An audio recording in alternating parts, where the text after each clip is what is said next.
എല്ലാവർക്കും നമസ്കാരം. എന്തൊക്കെയാണോ ഈ കൊച്ചു കേരളത്തിൽ നടക്കുന്നത്, ഇങ്ങനെ ചോദിക്കേണ്ട ഒരു അവസ്ഥയാണ്.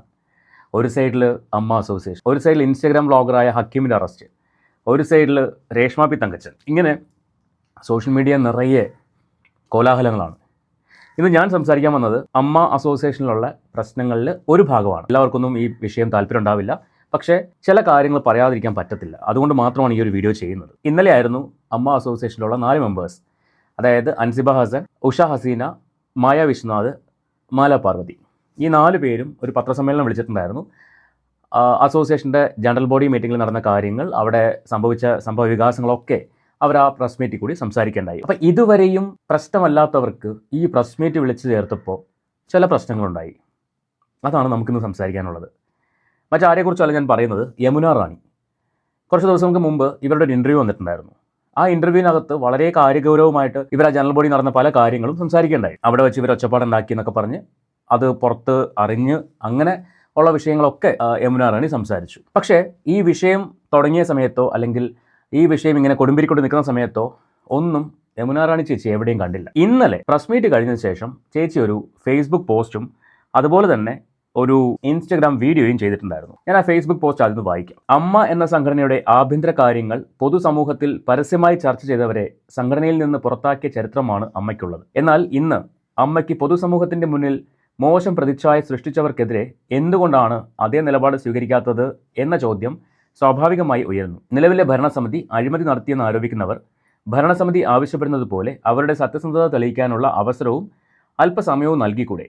കോടതി വിധിയെ മാനിച്ച് പൊതുജനങ്ങളുടെ ക്ഷമ പരീക്ഷിക്കുന്ന ഈ തെരുവ് യുദ്ധം അവസാനിപ്പിച്ച് സംഘടനയുടെ അന്തസ്സും ഐക്യവും കാത്തു സൂക്ഷിക്കേണ്ട സമയമാണിത്. ഇതാണ് യമുന ചേച്ചിയുടെ ഫേസ്ബുക്ക് പോസ്റ്റ്. ഈ പോസ്റ്റ് കണ്ടതിന് അത് കുറച്ച് കാര്യം അവർ പറയുന്നത് ശരിയാണ്. കാരണം നമ്മൾ എല്ലാ വീഡിയോയിലും പറയുന്ന കാര്യമാണ്, അമ്മ അസോസിയേഷൻ എന്ന് പറഞ്ഞാൽ താരങ്ങളുടെ സംഘടനയാണ്. നമുക്ക് എല്ലാവർക്കും അറിയാം, ഈ താരങ്ങളെ ജനങ്ങൾ, ഒരു വിഭാഗം ആൾക്കാരെങ്കിലും ഒരുപാട് സ്നേഹിക്കുന്നുണ്ട്. എത്രയൊക്കെ ഇല്ലെന്ന് പറഞ്ഞാലും ഇപ്പോൾ ലാലേട്ടനെ നേരിട്ട് കാണുമ്പോൾ അല്ലെങ്കിൽ മമ്മൂക്കെ നേരിട്ട് കാണുമ്പോൾ ഓടിച്ചെന്ന് കെട്ടിപ്പിടിക്കുന്ന, അതല്ലെങ്കിൽ ഏതെങ്കിലും നടന്ന നടിയോ ആയിക്കോട്ടെ, ഓടിച്ചെന്ന് കെട്ടിപ്പിടിക്കുന്ന ഒരു സമൂഹം നമ്മുടെ ചുറ്റുമുണ്ട്. അതുകൊണ്ട് തന്നെ അവർക്കകത്ത് നടക്കേണ്ട കാര്യം, അവർക്കകത്ത് നിൽക്കേണ്ട കാര്യം പൊതുസമൂഹത്തിന് മുന്നിൽ വന്ന് സംസാരിക്കുന്നത് നാണക്കേട് തന്നെയാണ്. പക്ഷേ ഇവിടെ എന്താ സംഭവം ചോദിച്ചു കഴിഞ്ഞാൽ, ഈ യമുന ചേച്ചി ഉൾപ്പെടെ ഒരു സാധാരണ മെമ്പർക്ക് പോലും വേണമെങ്കിൽ ഇതിന് ഇനിഷ്യേറ്റീവ് എടുക്കാം. യമുന ചേച്ചി ഉൾപ്പെടെ ഈ ഒരു പ്രശ്നം, ഇപ്പോൾ അൻസിബ ഹസൻ ആയിക്കോട്ടെ, ലക്ഷ്മിപ്രിയ ആയിക്കോട്ടെ, ടിനി ടോം ആയിക്കോട്ടെ, ഇവർ തമ്മിലുള്ള പ്രശ്നങ്ങൾ രമ്യതയിൽ പരിഹരിച്ചു തീർക്കാൻ ആരും തയ്യാറായില്ല, പ്രസിഡന്റ് ഉൾപ്പെടെ. പ്രസിഡന്റിനോട് അൻസിബ കംപ്ലൈൻറ്റ് കൊടുത്തപ്പോൾ പ്രസിഡന്റ് എന്താ പറഞ്ഞത്? ഇതിവിടെ എടുക്കത്തില്ല, ഇത് നിങ്ങൾ വ്യക്തിപരമായിട്ടുള്ള കാര്യമാണ്, അതിവിടെ എടുക്കത്തില്ല. ഈ പ്രശ്നങ്ങൾക്കെല്ലാം മെയിൻ കാരണം ഈ വ്യക്തിപരമായിട്ടുള്ള കാര്യങ്ങൾ തന്നെയാണ്. അതിനെ ചൊല്ലി ഉണ്ടായ തർക്കങ്ങളും പിന്നെ ഈ പറയുന്ന കണക്കിലെ പ്രശ്നങ്ങളും ഒക്കെ തന്നെയാണ് ആ അസോസിയേഷൻ ഇപ്പോൾ കുറേയധികം ആൾക്കാർ രാജിവെക്കാനും, രാജിവെച്ചവർ 10-20 ദിവസം കഴിയുമ്പോൾ എനിക്ക് തിരിച്ച് കയറണമെന്ന് പറയാനും കോടതിയെ സമീപിക്കാനും ഒക്കെ കാരണം ഈ വ്യക്തിപരമായിട്ടുള്ള പ്രശ്നങ്ങളാണ്. എന്നാൽ ഒരു നല്ല നേതാവായിരുന്നുവെങ്കിൽ, നല്ലൊരു നേതാവായിരുന്നുവെങ്കിൽ ഈ പറയുന്ന പ്രശ്നക്കാരെ വിളിച്ചിരുത്തിയിട്ട് ഒരു വലിയ പ്രശ്നമാവാതെ പരിഹരിച്ച് ഒരു കുഴപ്പമില്ലാണ്ട് പോകുമായിരുന്നു. ഇത് അങ്ങനെയല്ല ചെയ്തത്. ഇത് അവിടെ അസോസിയേഷനിൽ സംസാരിച്ചിട്ട് അല്ലെങ്കിൽ അവിടെ കംപ്ലയിൻറ്റ് കൊടുത്തിട്ട് പരിഹരിക്കപ്പെടാതെ വന്നപ്പോൾ കംപ്ലയിൻറ്റ് കൊടുത്ത ആൾ എന്ത് ചെയ്തു? പൊതുമധ്യത്തിൽ ഇറങ്ങി പറഞ്ഞു, മീഡിയയുടെ മുമ്പിൽ പറഞ്ഞു. അവരുടെ ഗതികേട് കൊണ്ട് അവരത് ചെയ്തു. പക്ഷേ അതിനുശേഷം എന്താ സംഭവിച്ചത്? യമുന ചേച്ചിയും അതെല്ലാം കണ്ടിട്ടുണ്ടാവും.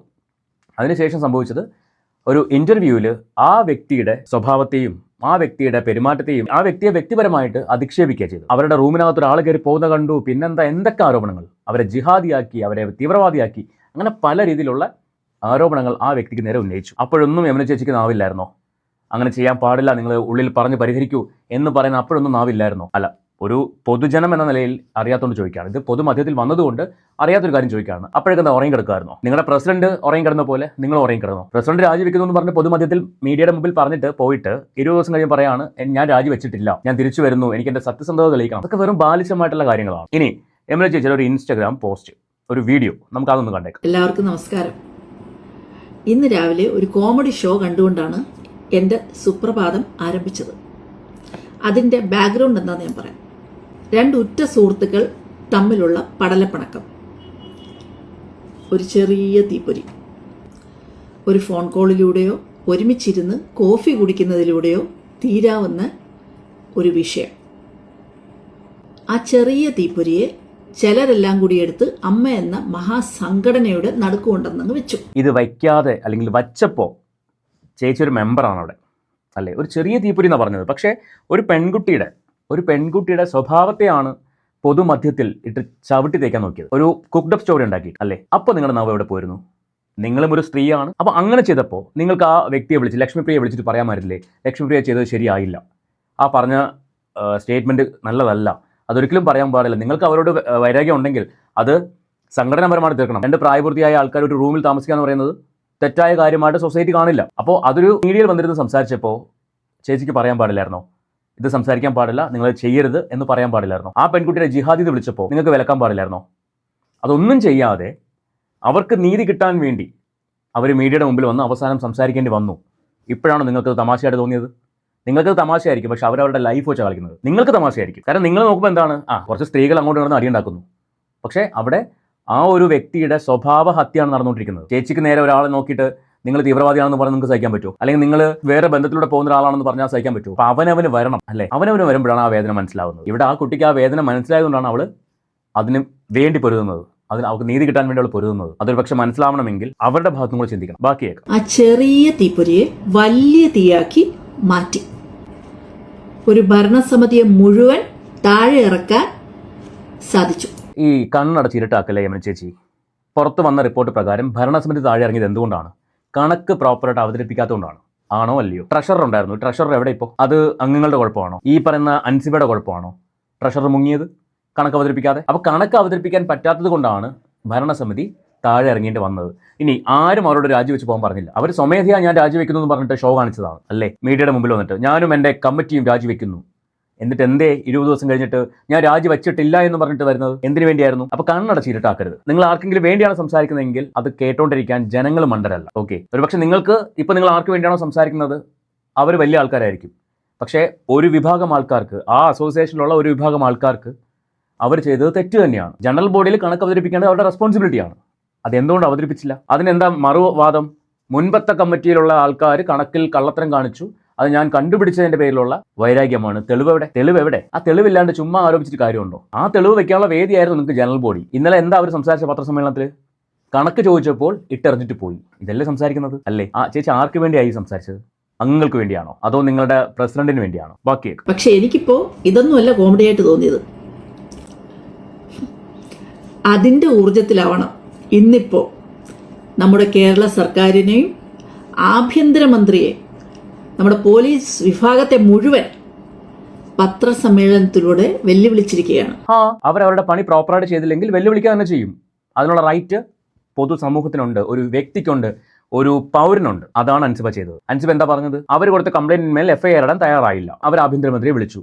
ആഭ്യന്തരമന്ത്രി പറഞ്ഞിട്ടും അക്നോളജ്മെന്റ് കൊടുത്തതല്ലാതെ FIR ഇടാൻ തയ്യാറായില്ല. സ്വാഭാവികമായിട്ടും അത് ചോദ്യം വരും. നിങ്ങൾ എവിടേക്കാണ് ഈ വിഷയം കൊണ്ടുപോകുന്നത്? അൻസിബ ഹസൻ എന്ന് പറഞ്ഞ പെൺകുട്ടി ഈ വിഷയത്തിൽ കേരള ആഭ്യന്തരമന്ത്രിയെയും പോലീസ് ഡിപ്പാർട്ട്മെന്റിനെയും വെല്ലുവിളിച്ചെന്ന് പറയുമ്പോൾ നിങ്ങൾ അതുകൊണ്ട് എന്താ ഉദ്ദേശിക്കുന്നത്? നീതി കിട്ടിയില്ലെങ്കിൽ അത് ചോദ്യം ചെയ്യപ്പെടുക തന്നെ വേണം. ഒരു കംപ്ലൈന്റുമായിട്ട് ഒരു പെൺകുട്ടി കയറി ഇറങ്ങാൻ തുടങ്ങിയിട്ട് നാളുകളായി. അതിന്മേൽ അവൾക്ക് നീതി കിട്ടിയില്ലെങ്കിൽ അത് ചോദിക്കണം. ഒരു സാധാരണക്കാരൻ ചിലപ്പോൾ ചോദിച്ചു വരില്ല. പക്ഷെ ഇന്നലെ ആ കുട്ടിക്ക് അത് ചോദിക്കാനുള്ള റൈറ്റ്, ഒരു അവസരം കിട്ടി. ആ സമയത്ത് ചോദിച്ചു. എന്താ തെറ്റ്? കംപ്ലൈന്റ് കൊടുത്തത് ആ കുട്ടിയാണ്. ആ കുട്ടിക്ക് അഗേൻസ്റ്റ് അല്ല കംപ്ലൈന്റ്. ഹിൽ പാലസ് സ്റ്റേഷനിൽ എത്രയോ മണിക്കൂറുകൾ പിടിച്ചിരുത്തി എന്ന് പറഞ്ഞു. അവിടെയും ബാധിക്കപ്പെട്ടത് ആരാണ്? പറയുമ്പോൾ എല്ലാം പറയണം. ഒരു വിഭാഗത്തെ മാത്രം നോക്കിയിട്ട് കാര്യമില്ല. ഇവിടെ എന്തുകൊണ്ട് കംപ്ലൈന്റ് കൊടുത്തു, എന്തുകൊണ്ട് ഇന്നലെ അത് സംസാരിക്കേണ്ടി വന്നു, ആ കുട്ടിക്ക് നീതി കിട്ടിയില്ല. ഇതിപ്പോൾ നിങ്ങൾ ആർക്ക് വേണ്ടിയാണ് സംസാരിക്കുന്നത് എനിക്ക് മനസ്സിലാവുന്നില്ല. ബാക്കി ജനങ്ങളോട് ആഹ്വാനം ചെയ്തിരിക്കുകയാണ്, സംഘടിക്കണം. ജനങ്ങളോട് സംഘടിക്കണം, പ്രതികരിക്കണം എന്നൊക്കെ ആഹ്വാനിച്ചിരിക്കുകയാണ്. ചേച്ചി, നിങ്ങളൊരു കംപ്ലൈന്റ് ഒരു സ്റ്റേഷനിൽ കൊണ്ട് കൊടുത്തു എന്ന് വിചാരിക്കുക. എന്ത് കംപ്ലൈന്റ് ആയിക്കോട്ടെ, ആ കംപ്ലൈന്റിൽ കഴമ്പുണ്ട്, പക്ഷേ പോലീസ് കേസ് എടുക്കുന്നില്ല. നിങ്ങൾ എന്ത് ചെയ്യും? നിങ്ങൾ ഒരു പക്ഷേ മീഡിയയെ വിളിച്ച് ഇവിടെ കേസ് കൊടുത്തു, എൻ്റെ കംപ്ലൈന്റ് എടുക്കുന്നില്ല, മന്ത്രി ഇതിൽ ഇടപെടണം എന്ന് പറയുകയോ ഇല്ലയോ? അതല്ലെങ്കിൽ നിങ്ങൾ ഇതുപോലെ വന്ന് വീഡിയോ ചെയ്യും. ഞാനിങ്ങനെ കംപ്ലൈന്റ് കൊടുത്തു, എനിക്ക് നീതി കിട്ടുന്നില്ല, എനിക്ക് വേണ്ടി പോലീസ് ഇടപെടുന്നില്ല, എനിക്ക് വേണ്ടി അവർ FIR ഇടുന്നില്ല എന്നും പറഞ്ഞ് നിങ്ങൾ കരഞ്ഞു മെഴുകും. മനസ്സിലായോ? അത് ഏതൊരു പൗരന്റെ അവകാശമാണ്. അവർ കൊടുത്ത കംപ്ലൈന്റിൽ കഴമ്പുണ്ടെങ്കിൽ അതിൽ FIR ഇടേണ്ടത് അവർക്ക് കിട്ടേണ്ട നീതിയുടെ ഭാഗമാണ്. അത് കിട്ടിയില്ലെങ്കിൽ ചോദിച്ചു വാങ്ങുക തന്നെ വേണം. അതേ ആ കുട്ടി ചെയ്തോളൂ. നിങ്ങൾക്ക് ഇത്ര പൊള്ളാനുള്ള കാര്യം എന്താണ്? അല്ല, അതെനിക്ക് മനസ്സിലാവുന്നില്ല. ഇന്നലെ അവർ പ്രസ് മീറ്റ് വിളിക്കുന്നതുവരെ ഇല്ലാത്തൊരു ആവേശമാണല്ലോ ചേച്ചി. പ്രസ് മീറ്റ് വിളിച്ച് സംസാരിക്കുന്നത് വരെ ഇല്ലാത്ത ആവശ്യമാണ് ചേച്ചി ഇപ്പോൾ കാണിക്കുന്നത്. അതെന്തിനു വേണ്ടിയാണ്? ആര് പറഞ്ഞിട്ടാണ്? നിങ്ങൾ തന്നെ പറയുന്നുണ്ട് നിങ്ങൾക്ക് അവിടുത്തെ പ്രശ്നങ്ങൾ കാരണം മാർക്കറ്റിൽ പോകാൻ പറ്റുന്നില്ല. ഞാനത് വെക്കാം, മാർക്കറ്റിൽ പോകാൻ പറ്റുന്നില്ല, കച്ചവടക്കാർ പോലും നിങ്ങളെ കളിയാക്കുന്ന പോലെ സംസാരിക്കുന്നു. നിങ്ങൾ തന്നെയല്ലേ പറഞ്ഞത്? ഇതൊക്കെ പുറത്ത് വന്നിട്ടപ്പോൾ നിങ്ങൾ അവിടെ പോയിരുന്നു, ഇതൊക്കെ തുടങ്ങി വെച്ചപ്പോൾ അവിടെ പോയിരുന്നു. അപ്പോഴും നിങ്ങളവിടുത്തെ മെമ്പർ അല്ലേ? അപ്പോഴും മെമ്പറാണ്, ഇപ്പോഴും മെമ്പറാണ്.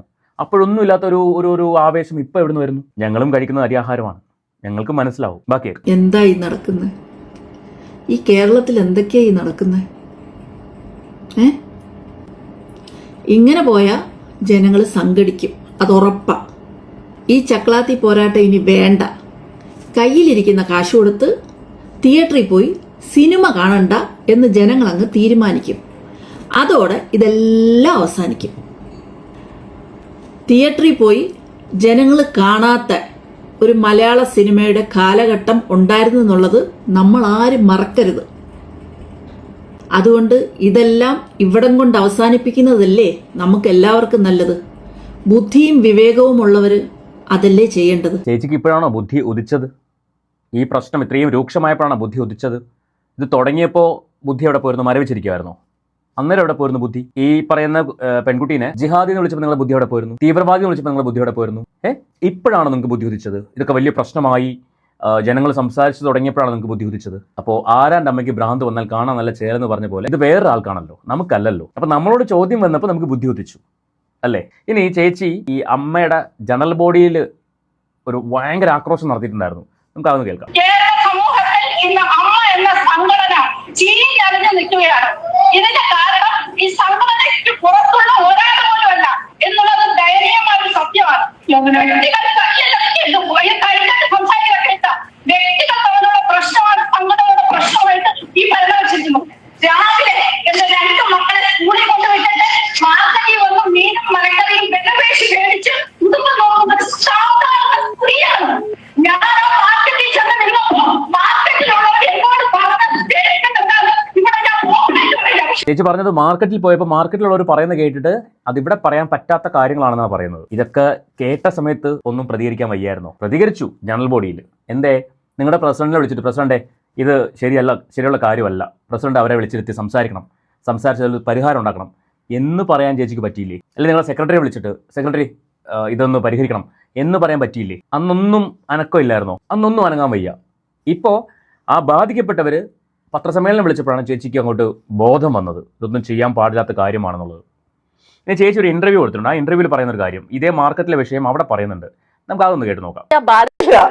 അപ്പൊ എന്ന് പറഞ്ഞ കണക്ക് അവിടെ സംഭവിച്ച കാര്യങ്ങൾ നമ്മളെ പോലുള്ള ഞാൻ വളരെ സാധാരണയായി ജീവിക്കുന്ന ഒരു വ്യക്തി. അതാ ഞാൻ പറഞ്ഞ സിനിമ എന്ന് പറയുന്നത് എന്റെ ജോലി മാത്രമാണ്. എന്റെ ലൈഫിൽ അടുപ്പിച്ചിട്ടില്ല. സിനിമയുടെ വേറെ എന്താ പറയുക ലൈം ലൈറ്റ് മറ്റേ എന്താ പറയാ എന്ന് പറയുന്ന വാക്ക് ഉപയോഗിക്കുക. നമ്മൾ ലൈം ലൈറ്റിലും സെലിബ്രിറ്റി സ്റ്റാറ്റസ് ഒന്നും ഞാൻ എന്റെ ജീവിതത്തിലേക്ക് അടുപ്പിച്ചിട്ടില്ല. എന്റെ മക്കളും അങ്ങനെ ഒരു ഇതിലല്ല.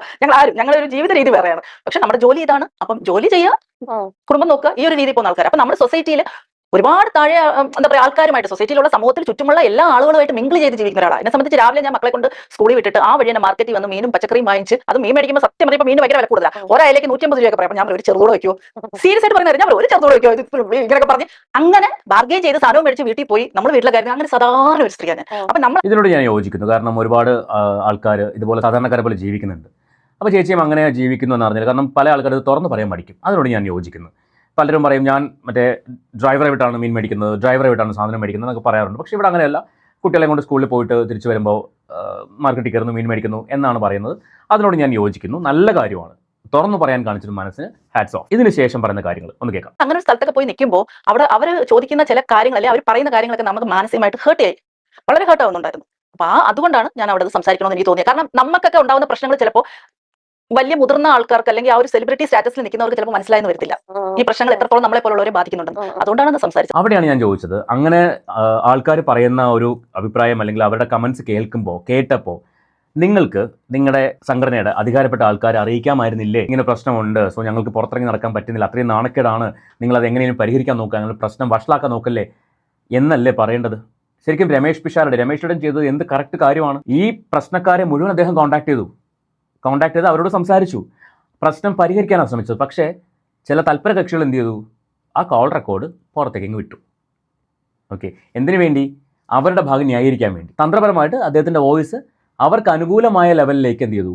പുറത്തേക്ക് വിട്ടു. ഇതല്ലേ സംഭവിച്ചത്? അപ്പോഴും നിങ്ങൾക്ക് ഒന്നും പറയാനില്ല. പുറത്തേക്ക് വിട്ടത് എവിടെയാണ്? മീഡിയയ്ക്കാണ് പോകുന്നത്.